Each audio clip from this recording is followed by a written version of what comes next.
It's time for your Heli Life giveaway secret word. Listen up and remember this word because you'll need it to enter for a chance to win exclusive Heli Life gear. Ready? This episode's secret word is climb. Visit contest.verticalhelicast.com to enter the secret word. Hey guys, what's going on? It's Halsey Schider with the Helicopter Podcast, and I am excited to be here today talking about helicopters, talking about the industry, and learning from new people and their experiences. Today's podcast is a fun one just because I've never actually had the opportunity to meet today's guest, Clinton Burley, who is the CEO and president of HealthNet Aeromedical, HealthNet. I said like HealthNet. HealthNet Aeromedical Services. Excuse me, Clinton. And actually, for our listeners, I have a Invisalign right now, and so right now, some words are just harder to say, so forgive me for that, but I'm trying my best, and I'm just happy to be here and super excited to have Clinton on. Of course, to our sponsors and to our platform at MHM Publishing, the Vertical HeliCASTS platform, we're just so grateful for you putting together this platform and allowing me to have awesome conversations like today. Clinton with HealthNet, not HealthNut. Welcome to the Helicopter Podcast. How you doing, buddy? Doing well. My family practice doc would probably appreciate it if I was a health nut, but that's a little bit different. I can't get that accomplished either. But no, glad to be here, and always good to talk to folks in the industry and just share what we're doing, and all of us learn together. Yeah, absolutely. You know, I've had one other opportunity to talk to a leader of an aeromedical company out of Life Flight Network. It's they're based, I think they're based in Boise, but big presence in Oregon, where I'm from. Actually, they were kind of what inspired me to get into helicopters. As a youngster, you know, it was always the Life Flight Network helicopter flying over my house. And then ironically enough, I ended up flying Aeromedical. I got my Methodist Air Care pin here.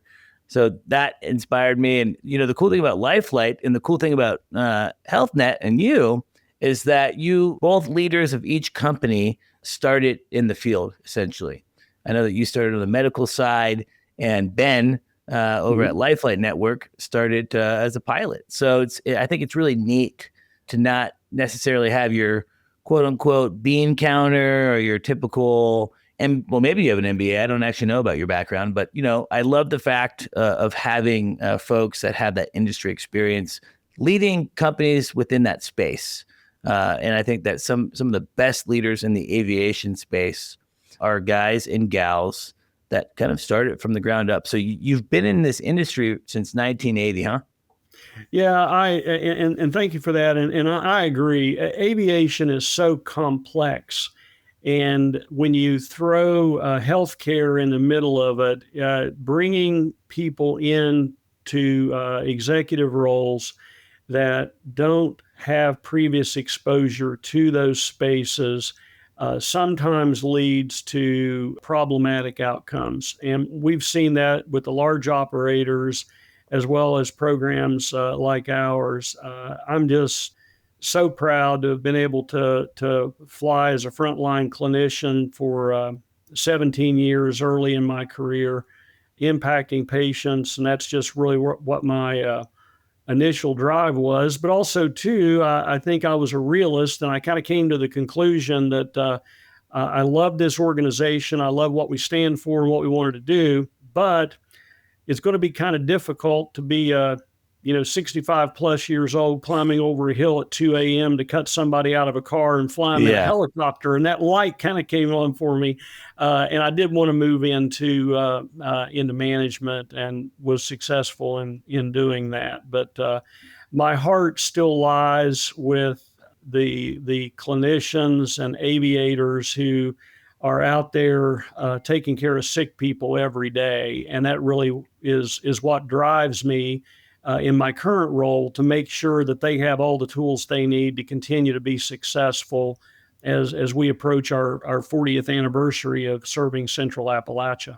Yeah, I'm really excited to learn more about HealthNet and what that is all about there in the great state of West Virginia. In fact, I've never been to West Virginia, but I hear wonderful things. So maybe you're now my reason to come visit and check your guys' operation out firsthand. That would be fun. But before we go there, 17 years of on the job experience, flying in the back of helicopters, providing critical care for patients on their worst day.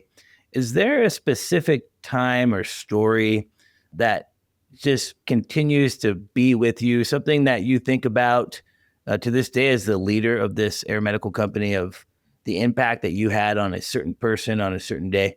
Yeah, when you have served in that kind of role for so long, there are certain flights that do stick with you, and I have those as well. And fortunately, I haven't had a lot of the challenges that some of my colleagues have had through the years, with those becoming detrimental to mental health, which is a serious problem in emergency medical services.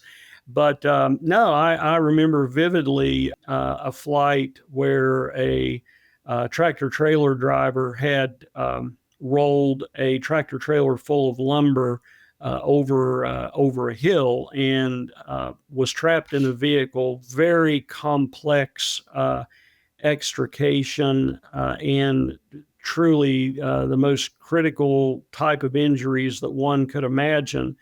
And I crawled into the cab with him, and I sat alongside him for 5 hours during that extrication and removal up the hill. My anger came from the fact that that we lost him that day, and despite such a hearty effort from so many players, we lost that man. And I remember his name. I remember meeting his wife in the hours after, and assuring her that it was truly a valiant effort to save him. But that is one that sticks with me. But then on the same token, Halsey, I've had experiences in my life where even years after a flight, I've ran into someone that has a recollection of us serving their family member or their friend who had a positive outcome, and they've been able to celebrate anniversaries, birthdays, see children get married. Those are the things that just truly make a difference in this segment of the helicopter industry. That's a touching story, and it's one of those things, right? It's aeromedical. Not just aeromedical, but also just emergency medical services, the ground crews as well, are incredible. And even though that individual wasn't able to survive, the fact that you were able to be there next to them during that very traumatic experience, right? I mean, that in itself is a gift, right? That could have been I'm sure a very scary experience for that individual. And so to have you there probably ease that transition.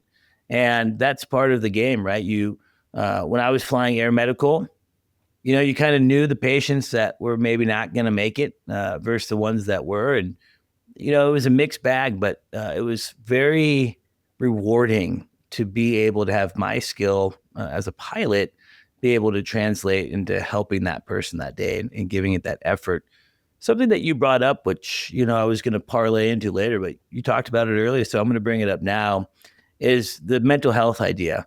So I'm a ski patroller here in Oregon, and we often talk about that through our patrol of if you've seen something or you've dealt with a traumatic event. Last year, there was a really bad wreck that ended up in a young person passing away. I was not part of that. A good friend of mine was.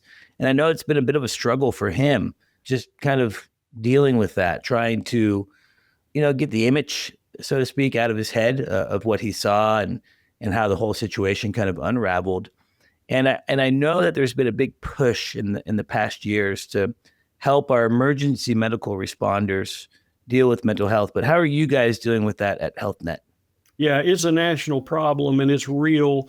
And the emergency providers of my generation were really the suck it up people. You just sucked it up and went home, and that was pretty much it. Thankfully, we're doing better work for the clinicians and the aviators that are out there today. One of the things that we have initiated within our program that's been so successful is making a promise to our team members that all of our leaders and all of our team members who choose to participate, that the organization would fund them to become certified in mental health first aid.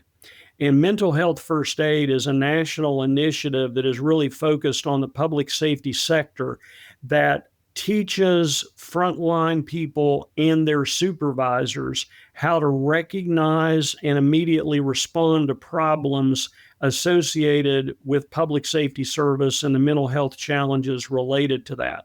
Our suicide rates among EMS providers are off the charts right now. And we learned about mental health first aid. We were confident in what it could do. We jumped in directly with them and have invested a lot of resources in getting that pool of people set up who can immediately intervene when someone has a mental health challenge. And even if they're not saying it, recognizing it. That's a big piece of it. And in proactively approaching those individuals, it's really been successful to us, and we're committed to it, and we're continuing to educate new people in the organization in mental health first aid. Yeah, I mean, it's so important. And it's kind of funny how that's been a generational shift, right? Even in, I was born in the late 80s, so I haven't been at it as long as you have been in the industry, of course. But even growing up, say, in the 90s, there was still a bit of a mentality of like, suck it up, buttercup, right? Especially for men. I even remember looking back and playing little kid football, and the way the coaches would handle you back then, versus now. And now they're seeing, like in little kid football, there's a lot of head injuries, Right. And I got my bell rung as a little guy, and then the coach would say, all right, get back in there, suck it up. Pain is weakness leaving the body. And so I think that there's, even in my lifetime, there's been this culture around, not taking care of yourself from a mental aspect. And it's very complicated.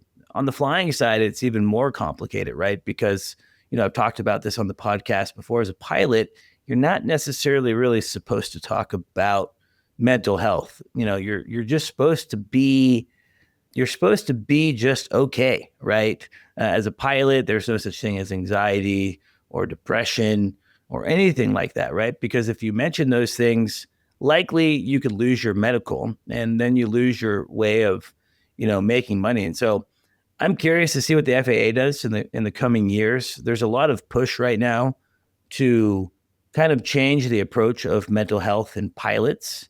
And, I think that's going to be great for the industry, not just for the aeromedical, but all of aviation. Something that I noticed from the flight crew side of it, first and foremost, I think my favorite thing of flying aeromedical was watching my crew. I was so fortunate to have amazing crews.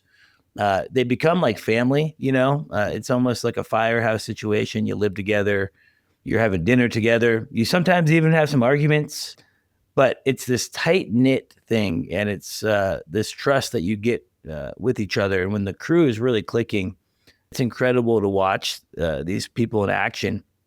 But I did notice that the guys and gals that have been doing it for a long time were beat up. The hours are hard, the 2 a.m., the 3 a.m. wake up calls.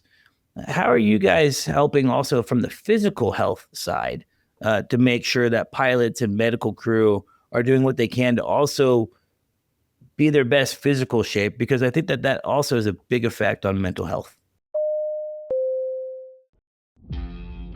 Thank you to our sponsor, Metro Aviation.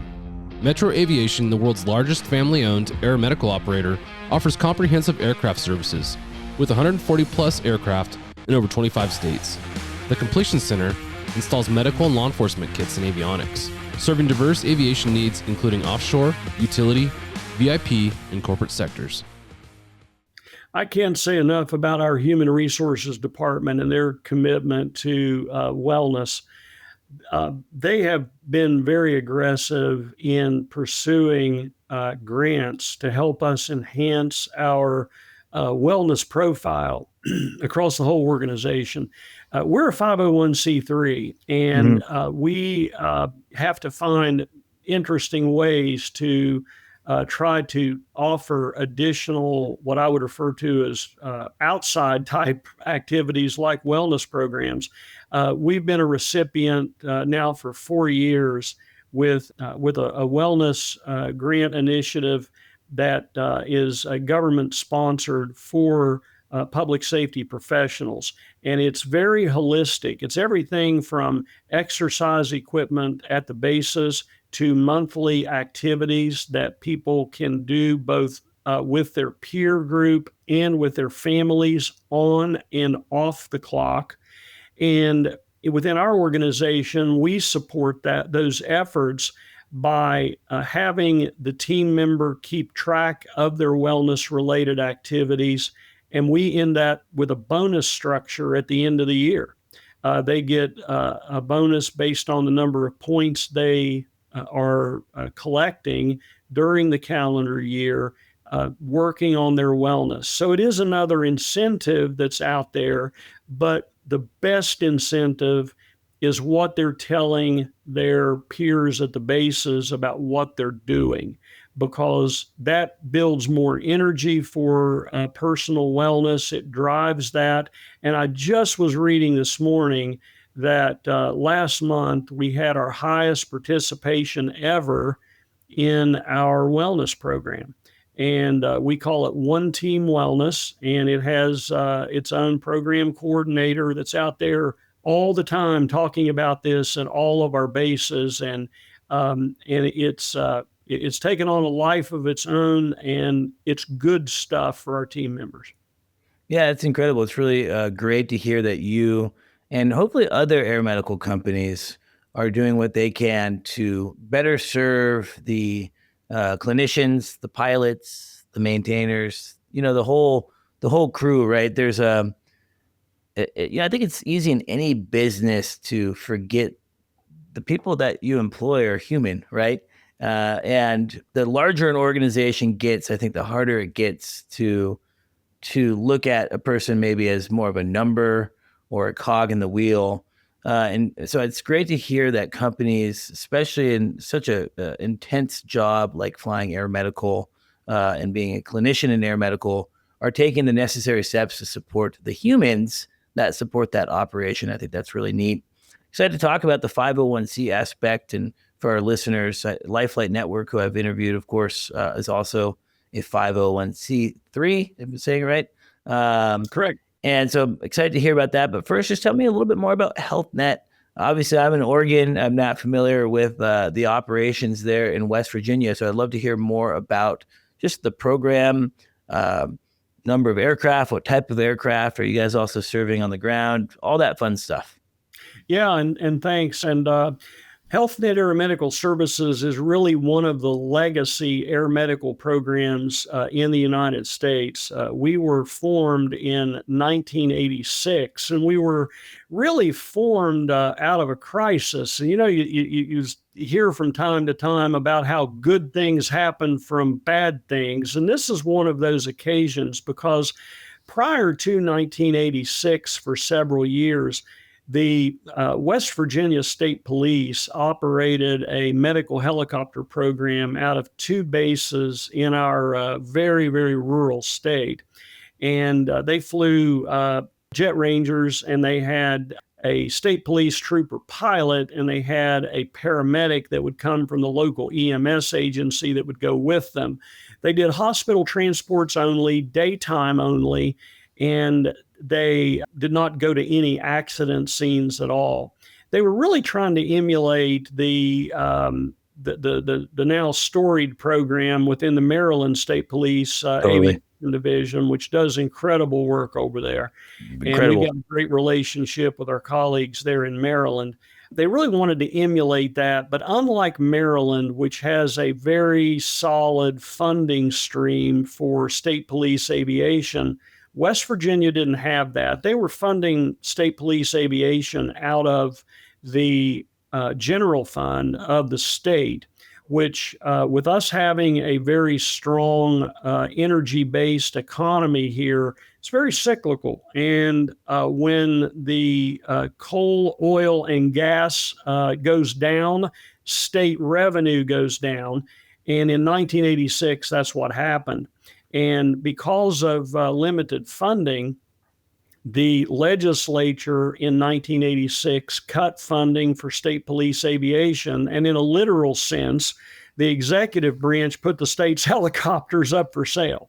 Mm-hmm. So the superintendent of the state police called the CEOs of the 3 hospitals in our state, which operate trauma centers, and basically said, hey, just want to tell you, when the new budget year starts, no more helicopters. And at that point, a magical thing happened, and it continues today, where it is not unusual for healthcare organizations to see an opportunity like that and compete, thinking that, well, this will be a way I can get more patients to my hospital. Those leaders didn't do that. Those leaders put their efforts together to cooperatively form a separate 501c3 critical care transport program that's equally owned by these 3 competing health systems. And 40 years later, and over 120,000 safe patient transports later across central Appalachia, HealthNet Aeromedical Services continues to serve our state. And our board of directors is made up primarily of the CEOs and CFOs of these 3 health systems. They are fully committed to what we do. And it's still a cooperative venture of 3 competitors in a consortium model. And the reality is this, Halsey, that they have had so many opportunities through the years where private equity firms have come in and offered big money to take this thing, have the name, we'll still fly patients, we'll bring them to you. And every time they say no. They are in this together. They are in this for one thing, and that is to bring the best to patients. And the world that we live in here is that we could do this work tremendously cheaper than what we do. And that's not what they want. They want this to be a top shelf operation that is nationally recognized, that just goes above and beyond for patients, for safety, for growth. And that's where we are. We're operating 10 aircraft from 8 bases.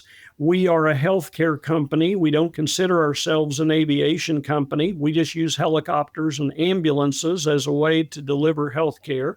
So we contract with Air Methods to provide us with aviation services on our fleet. Our fleet mix is all Airbus.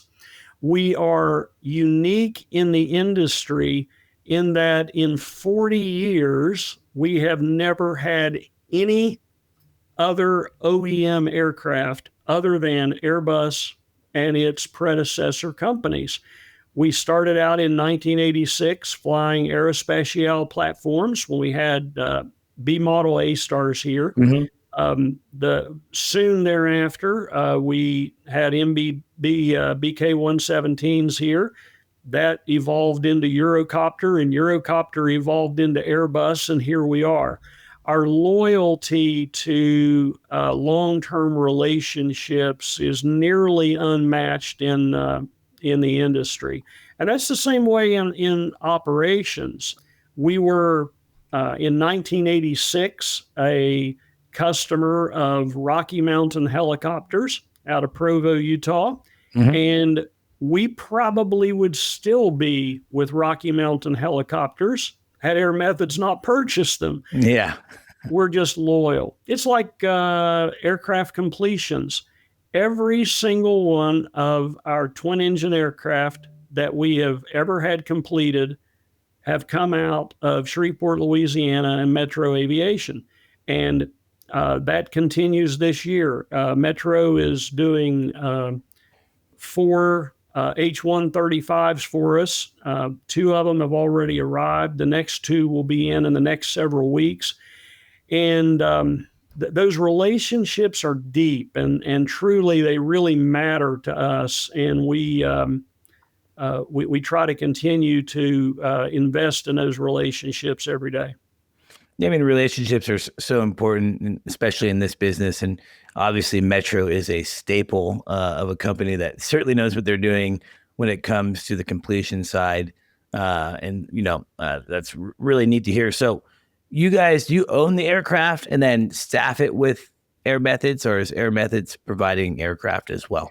Yeah, we own the vast majority of our aircraft. There still are 2 that we lease from Air Methods. However, those are being replaced with additional owned aircraft. We feel it's very important for us to own the fleet, insure the fleet, and then we entrust our partners at Air Methods with provision of maintenance services and aviation turnkey services. Again, we consider ourselves a healthcare organization, and we're just using these vehicles to deliver that. And on the ground side, we're operating 44 ground ambulances across the state. We manage 3 911 operations for counties that just contract with us for management services. And we literally are a statewide presence, and we transport in excess of 5,000 patients per year by air, and we transport in excess of 25,000 patients every year by ground. We have full-time medical direction. Our medical director is double board certified in both emergency medicine and emergency medical services. She served as a flight clinician both in the Cincinnati market as well as out in Albuquerque, has hundreds of flights behind her, both fixed wing and rotor wing. So, she's a tactile flight team member as well.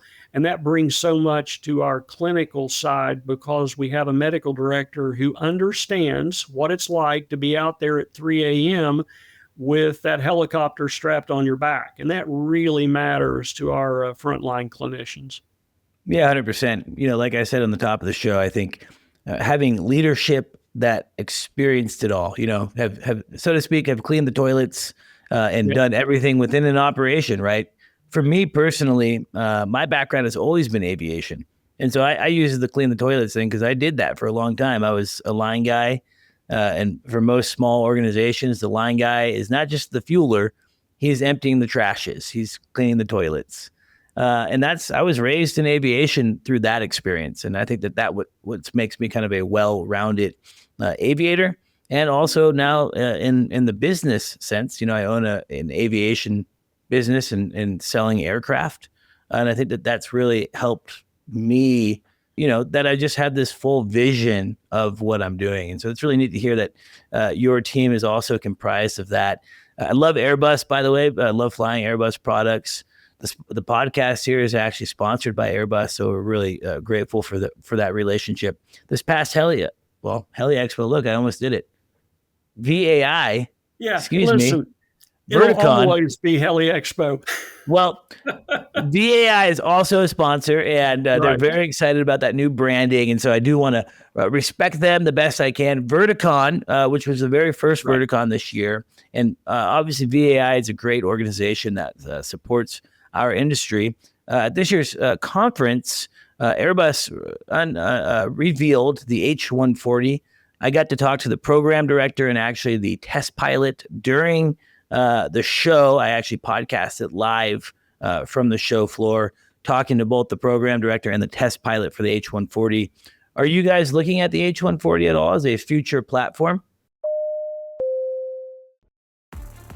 Thanks to our sponsor, Airbus. Airbus provides the most efficient helicopter solutions to its customers who serve, protect, save lives, and safely carry passengers in demanding environments. Its civil and military helicopters are flying all over the world, making missions possible. Visit airbus.com for more information. We absolutely are. And, you know, the interesting thing about the genesis of the 140 was that we had a very small part to play in that, and we didn't even know it. Our relationship with Airbus is just incredible. I just can't say enough about their team and what they bring to our industry. But about 5 years ago, I got a call from them, and they said, we have some engineers from Germany that want to come and embed with the program and spend several days. They want to talk to maintainers. They want to talk to aviators. They want to talk to clinicians. They want to go fly with you. They want to watch how our products are being used. And they did. These folks showed up, and we did an introductory session with them at our corporate office. And then basically we sent them to the field for several days. And then we did a debrief when they came back. It was wonderful having them there and having them go out with our teams and both day and night operations, see what really happens in the aeromedical space. And what I found out at Verticon was that that was part of the evolution of creating the 140. And I'm really happy that they did things like that, because the 140 will be the critical care level EMS machine hard stop. It is purposely designed to handle the demands of an EMS platform. It is going to be very capable. And I think the thing that I can say most about that platform is that the engineers listened. If I was going to have a blank sheet and go out and create a near perfect and capable everyday EMS workhorse, it would be that helicopter. And I think that they have really set the bar high for their competitors to match up to on that platform. Yeah, I mean, when talking with the program director, very clear that this aircraft was designed specific to Aeromedical. And I was told, just like you're telling us here, that there was a lot of in the field exploration of seeing the product and seeing the users of the product using it every single day, and then adapting an aircraft and an airframe around that. And then doing it in a way where type certification should be fairly expedited, you know, the way that it's all happening, which is, that's a big deal too, right? Certification of a new clean sheet would be quite difficult. So it's, you know, the H-140 is exciting. I'm really excited to see what it does within the industry. And I'm glad to hear that you, as a leader of a health company that operates helicopters, is excited about the 140. I'm curious to learn a little bit more about this 501c and what that means in regards to Aeromedical. I worked for a non 501c Aeromedical company. I was at Air Evac Life Team. To my knowledge, I don't think they're a 501c. I think it's a for-profit business, you know, owned and operated by GMR. I'm not saying it's bad or good. I had a great experience actually at Air Evac. One thing I do understand about Aeromedical, though, is it's very expensive. Oftentimes, the patients are burdened with a very large bill. Producer Zach, who you met at the top of the show, him and I actually flew at Air Evac together, and he got to ride in the back a couple years ago as a patient. And, you know, I'm guessing, I haven't talked to him personally, but I'm guessing it was it was in an EC-135, you know, probably an hour-long trip. Probably cost him a fair amount of money, or at least the bill was a large sum. So I'm curious to hear about the 501c aspect, and I'm curious on how that affects your patients. Yeah, the main thing is that we approach our work every day with two driving forces behind us. First is safety, and the second is to simply be altruistic. We are there to serve patients on their worst day. We're not there to get in their wallets. Hard stop. And in the 40 years that HealthNet Aeromedical Services has cared for patients, we have never pursued litigation for collections on a single patient. We have never put the first lien on anyone's house or anyone's vehicle or anything of the sort. We have a very aggressive and very liberal approach to charity care, to the point that any patient that we transport to any of our 3 sponsor health systems, if those health systems accept the patient into their charity care program, it automatically extends to ours and the bill just evaporates. Wow. If we have someone who is transported outside our health systems and they show proof that they would match the charity care clearance points within those health systems, then HealthNet provides that. So we have a very altruistic approach to this. Also, too, on the business end of providing aeromedical services, we made a decision nearly 2 decades ago to go in network with the vast majority of the insurance carriers that serve in our area. And we are committed to that because that takes the patient out of the mix. We are negotiating with the insurance carrier to be in network for specific reimbursement levels, and we get those reimbursement levels, and the only dollars that a patient would have out is if they've not met their deductible. That takes a cultural commitment, and it takes a feeling of why you are here doing what you're doing. And our mission for 4 decades has been to do this well and to take that burden off of patients. I don't want our clinicians to be looking down on a patient laying on the side of the road while the patient's looking up, wondering how much this is going to take out of their wallet. That's not what they should be concerned about, and that's not what their families should be concerned about at those moments. So, as I mentioned a little earlier, it would be very easy for us to do this work at a lower level. We don't have to fly around in 145s, okay? We don't have to have 4 brand new purchased H-135s being delivered to us this year. We don't have to do those things. We don't have to have IFR infrastructure here. They're just on and on. But again, that's the level that these health systems want us to function. And it's been that way since day one.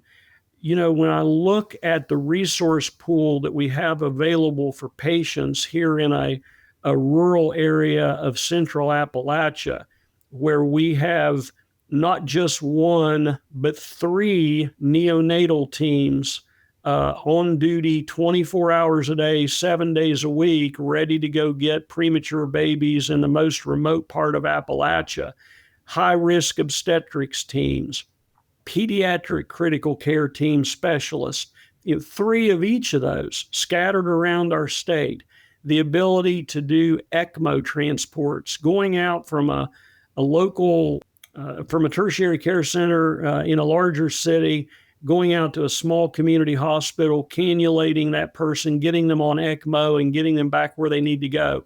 That is insanely expensive care to provide. Mm-hmm. But that's what our teams do every day. And we are just simply blessed that these healthcare systems want our neighbors to have that kind of access to care, that they're willing to have that level of investment, knowing that there's not going to be enough dollars coming in to even get that to break even. Yeah, it's incredible. My guess is that the state of West Virginia is very much a part of this of HealthNet. I feel like it's, for 40 years now, I'm guessing it's a very recognizable brand. Is there a lot of community support, obviously, throughout West Virginia for you guys? HealthNet Aeromedical Services is synonymous in our state. There is no question. When our aircraft and our crews arrive, people expect very, very high quality delivery, and they set that bar high for us, and I love that. That's the way it should be. There should be full confidence when we arrive. Now, as far as state funding, there is not state funding for what we do, but there is the expectation of what people are going to receive. I talked to a state trooper one time that we flew, and I think he summed this up for me very well, Halsey, and this is probably 20 years ago. But he was driving his cruiser through a 2-lane back road in rural West Virginia, and a tractor trailer that was hauling a load of coal behind the tractor went around a curve too fast and tipped over. The coal spilled out and literally crushed his cruiser. My gosh. And so this guy is trapped under a literal pile of coal inside a vehicle that's now wrecked. And he said that he wasn't sure in the darkness, although it was the middle of the day, that he was going to make it out of there alive. And he could hear people outside talking, and he could hear sirens arrive, and he said he could hear people trying to dig and those sort of things. But what he told me was, he said, when I heard that helicopter land in the field next to where I was, I knew HealthNet was there and it was going to be okay. And that has stuck with me for 20 years, that even though he couldn't see it, he couldn't tell exactly where it was, he heard that helicopter and he thought he was going to be okay. And in fact, he was off work for nearly a year, but he returned and finished out his career as a West Virginia state trooper. Yeah, I mean, it just sounds like the fabric, the DNA of the folks of West Virginia is part of your guys' health organization. And Clinton, it's very obvious just talking to you, your passion for providing an exceptional experience for the patient. And I think that's maybe somewhere, sometimes where aeromedical companies fall short a little bit, right? Is not putting that customer and patient first. And it's clear that that's not the case for you guys. You're flying amazing platforms, and you're working directly with insurance, and you're doing all the things to really limit the burden on the end user, this patient. So it's really neat to hear. And I would hope that more associations, more programs would look to you guys, similar to LifeFlight Network too. It sounds very similar of kind of a story and how they evolved. And I'd hope that more providers and more companies would look to your guys' model and be able to provide this critical care access within these communities. I agree with you, Maryland. I've had my buddy Josh was on the podcast. He's a pilot for the Maryland State Police. That's really a gold star program of what they're doing in the state of Maryland. And I've always been curious of if they can do it, why is not other states jumping on board? But that's really above my pay grade, to be honest. I don't really fully understand how that works. I think that aeromedical services are as essential as a firefighter, of police. I mean, it's just so important. And helicopters, I think do have a little bit of a PR problem most of the time, right? There's a lot of people that don't like helicopters. They're noisy. The list goes on, but just the amount, I think you said 5,000 patients per year are flying in helicopters. I mean, helicopters by far save so many more lives than disrupt or take even. And it's just such an incredible industry to be a part of. And it's so fun to hear your guys' story. Incredible. I mean, the fact that, 3 competitive hospitals came together You don't hear those things. And it's, to me, it seems like a nod of humanity. I think we live in a world that's fairly aggressive right now, right? And you sometimes wonder, are we good? Are people good? And then you hear stories like this and you're like, you know what? I think people are good. I think that there's people out there that want to do good things. And it's really cool to see that in my industry that I'm serving in. So good on you guys. Aeromedical, I'm sure, has changed dramatically since you started in the 80s. In fact, even when I was, coming up in aviation, I heard of aeromedical as fairly dangerous, lots of aeromedical accidents, a lot of flight crews have perished. And then I came into an industry that was heavily changed. And I was very fortunate for that, right? And again, props to Air Evac. I love the training that I got there. They had great equipment. They had upgraded aircraft. And I could tell that their commitment to safety and good, positive culture was huge. They supported pilot decisions, all these things. What has the evolution of aeromedical been like through your lens? Thank you to our sponsor, Precision Aviation Group. Mission-critical operators and fleet managers rely on Precision Aviation Group as a worldwide leading rotor and fixed-wing MRO provider. PAG provides tip-to-tail solutions in 4 MRO segments: avionics, components, engines, and manufacturing DER services. A single point of contact gives you access to over 150 million in inventory globally, 24/7. Just call 800-537-2778. Precision Aviation Group. Others sell parts. We sell support. Yeah, so I would see it two ways. I would see it from the aviation perspective, and then I would see it from the clinical perspective. And when we look first at aviation, and you're right, in the mid 80s when our program was formed and we began operation, it was a different industry.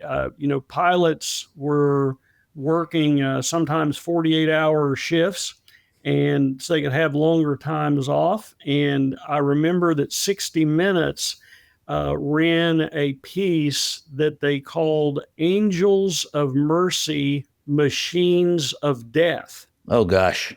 And that really troubled me because what they did, they featured the program that was in existence in those days out in Phoenix. They flew BK-117s. It was called Samaritan Aerovac. And eventually, I think that PHI ended up buying Samaritan Aerovac and converted it to their Arizona Aerovac model. And I think they fly B-3 A-Stars out there right now, I think is how that evolved. But they would talk to the aviators out there on this 60 Minutes piece. And being an old guy, I still have that laying around in a closet on VHS tape, and we'll just leave it there. But I remember that discussion on 60 Minutes about pilot exhaustion and so forth. Thankfully, we worked past those days within our systems. The model of the OCC, or operational control centers, where you have a second set of eyes, that didn't exist. So the pilots were just empowered to go as long as they felt like they should go. And it was really up to the programs to set barriers on what could or could not be done. And it was really up to the programs to try to find out what comes next to try to enhance safety. And our program was the very first program east of the Mississippi to use night vision goggles in all phases of flight. The first program in America to use goggles in the aeromedical environment was at Memorial Mission Hospital in Asheville, North Carolina, the program called MAMA, which is still in existence today, flying, I believe, 135s down there. And they really set the standard for other programs. However, the FAA did not approve them to fly goggles below 300 feet AGL. Well, that confused me mightily because I thought that's where we need them. Yeah. We don't need them on in flight as much as we need them near the ground. And when we started approaching this with Rocky Mountain helicopters, we said, we don't know what we've got to do to get these in all phases of flight. That's up to you guys, but we want them in all phases of flight. And we retrofitted all of the aircraft with the NVG filters and lighting.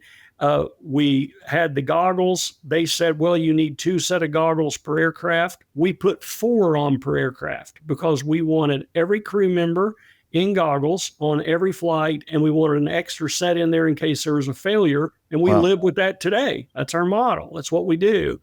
And so aviation-wise, so many changes. And the new H model 135s that we're taking delivery on, what incredible platforms they are. The Helionics is just, I just can't say enough about how it's going to raise our game of safety and reducing aviator workload during critical moments. And it's really outkicked its coverage. On the clinical side, I think back to those first days when I was fortunate enough to be selected as a flight paramedic and started going through training, and there was really nobody to learn from. You just had to kind of get the basics down of how to work in a helicopter and go out there and figure it out. And I know that sounds very crass, but it was reality. Yeah. And where we have evolved into, within our program, a 10-week academy type model for new clinicians that are entering the program, and strong mentorship and completing so many flights before we'll turn somebody loose as a flight clinician to work as a second person on a crew. You know, in the early days, flying B model A stars, we couldn't even put a third person on the aircraft because we didn't have the weight capability.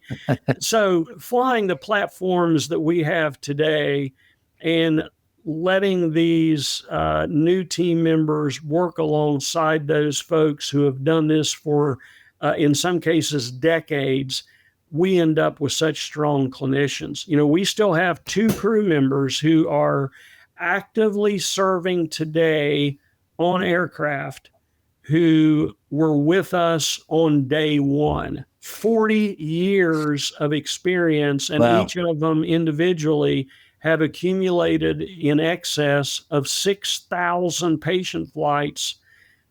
You just can't replicate that. That's insane. Having those kind of folks to rely on to help orient our new people, I couldn't buy that kind of education for them. I just couldn't. Yeah, 100%. Well, that's really neat. Obviously, that's also a testament to the culture that you have built within your organization to have that type of tenure. Providing pilots with really nice helicopters is also a great way to keep attrition low on the pilot side. I can speak from that, you know, being able to get, say, into a 135 with the latest and greatest avionics truly is like having a second in command on board that's usually better at flying the aircraft than you are yourself. Even the rudimentary, I flew with a 2-axis HeliCASTS autopilot. Even that Genesis product, it was incredible. It allowed me to engage with my GPS, or, look on my, my PFD to, figure out my frequencies or whatever it was. It was just, so nice as a helicopter pilot to have those tools. Also flying under NVG is incredible. To me, night vision goggles are a superpower. And, very, necessary. I'm guessing West Virginia is very dark. Too. I'm guessing, the middle of the Appalachians there can be very dark. And so, having the NVGs is, I'm sure, a great tool for scene flights and just for all night operations. Technology is continuing to evolve. Obviously, on the helicopter side, we're talking about the latest and greatest in Airbus avionics. But beyond helicopters, what are you seeing the future look like for aeromedical services when it comes to all the new technology that we're seeing? AI is now kind of the hot topic. There's so much happening. What do you foresee in the next 5, 10, 20 years of aeromedical and what that future looks like? Yeah, I think that we're going to continue to do more and more for patients in more compact equipment, which is good for Aeromedical because of weight control of some of the equipment that we carry. You think about a neonatal isolette. We, with the battery packs and the oxygen tanks and the myriad of things that it has to have, we do a lot of neonatal work here.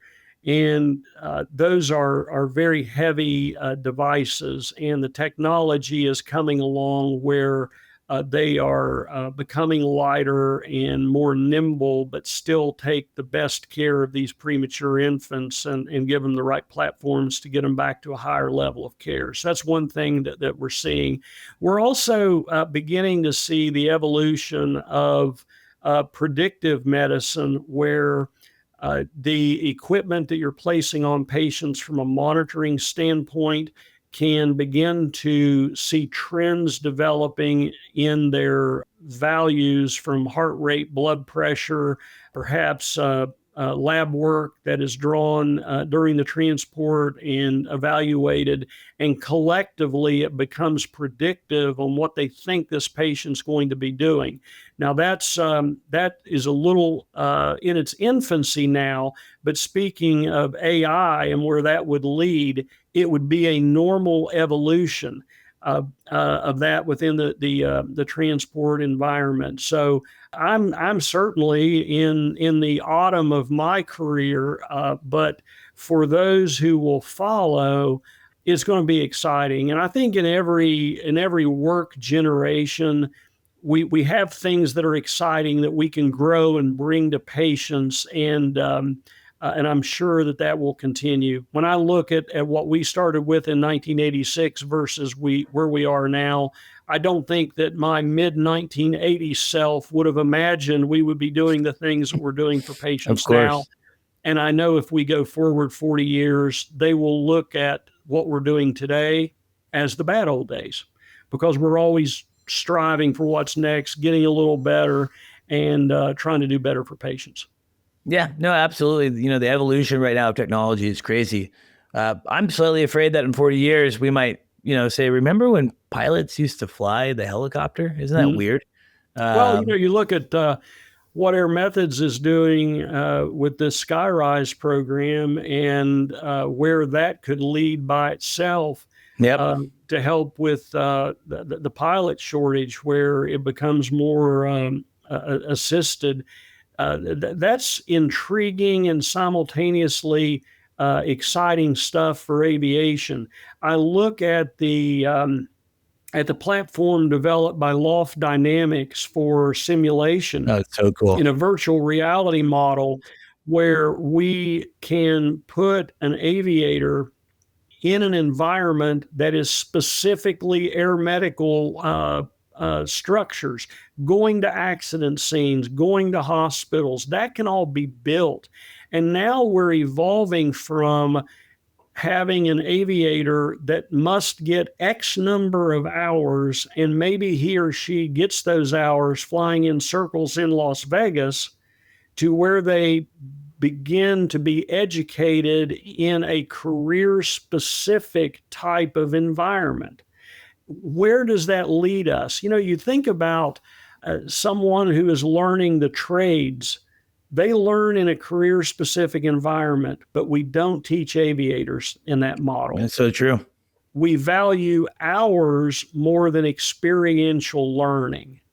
And I think that the products like what Loft Dynamics is doing and releasing, it becomes an experiential learning model, which I think will serve aviation better. Yeah, Loft Dynamics is incredible. In fact, plug out to Fabi. I did a podcast with the CEO and creator, Fabi. We did that in Europe last year. So cool. I got to actually test out the system too and fly in the simulator. Incredible use of space. The price point is far better than other simulators, and the ability of the simulator is so much more real. So it's really fun to see technology like that being able to shape the next generation. There's no question. And my colleagues up at Boston MedFlight, which I will tell you, Halsey, incredible program. They do such good work up there.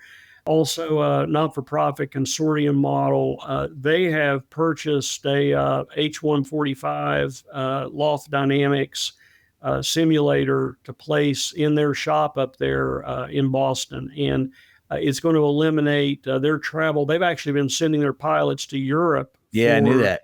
Yeah, and they're bringing it right there. It's just a huge change. We're blessed here in West Virginia that that Marshall University has an aviation program that is growing by leaps and bounds, and they are not only doing fixed wing, but rotor wing as well. And talk about quality education on the fixed wing side. Every training hour happens in Cirrus aircraft.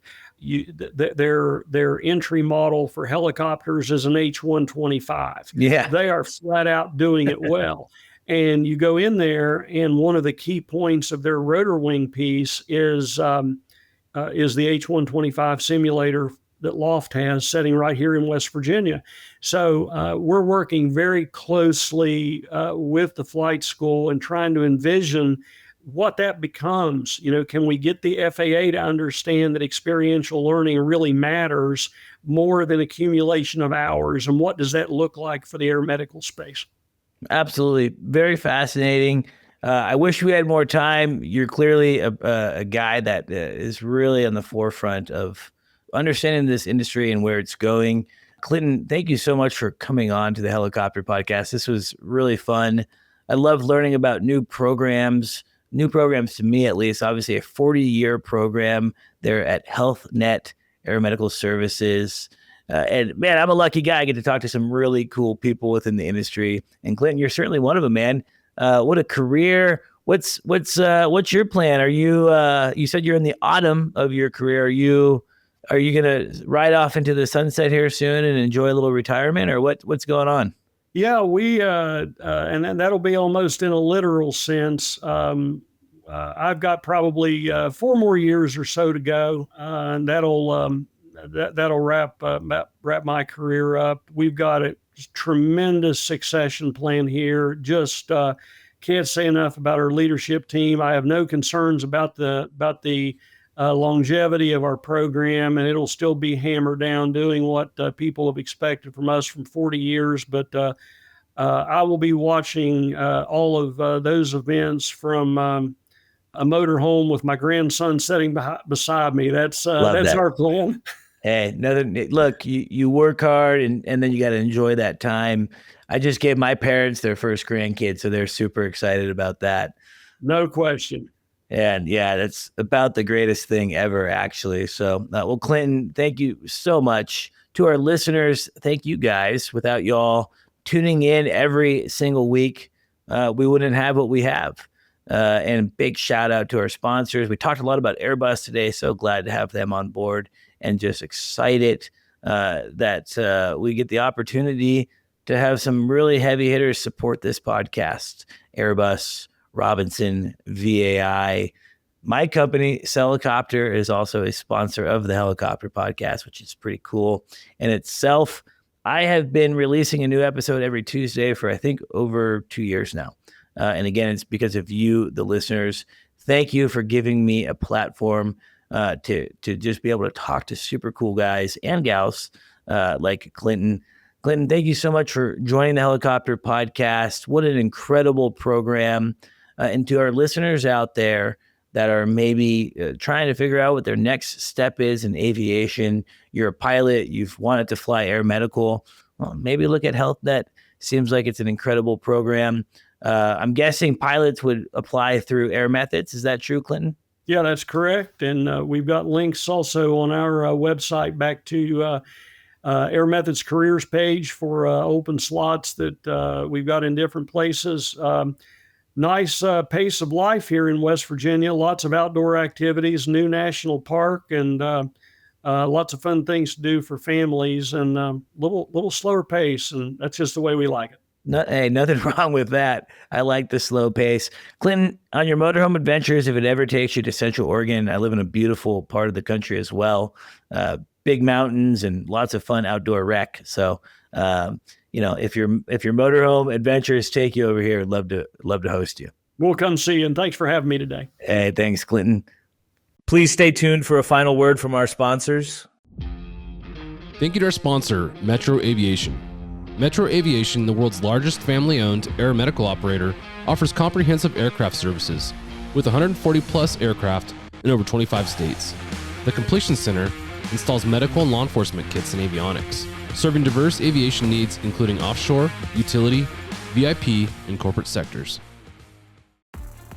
Thanks to our sponsor, Airbus. Airbus provides the most efficient helicopter solutions to its customers who serve, protect, save lives, and safely carry passengers in demanding environments. Its civil and military helicopters are flying all over the world, making missions possible. Visit airbus.com for more information. Thank you to our sponsor, Precision Aviation Group. Mission-critical operators and fleet managers rely on Precision Aviation Group as a worldwide leading rotor and fixed-wing MRO provider. PAG provides tip-to-tail solutions in 4 MRO segments: avionics, components, engines, and manufacturing DER services. A single point of contact gives you access to over 150 million in inventory globally, 24/7. Just call 800-537-2778. Precision Aviation Group. Others sell parts. We sell support.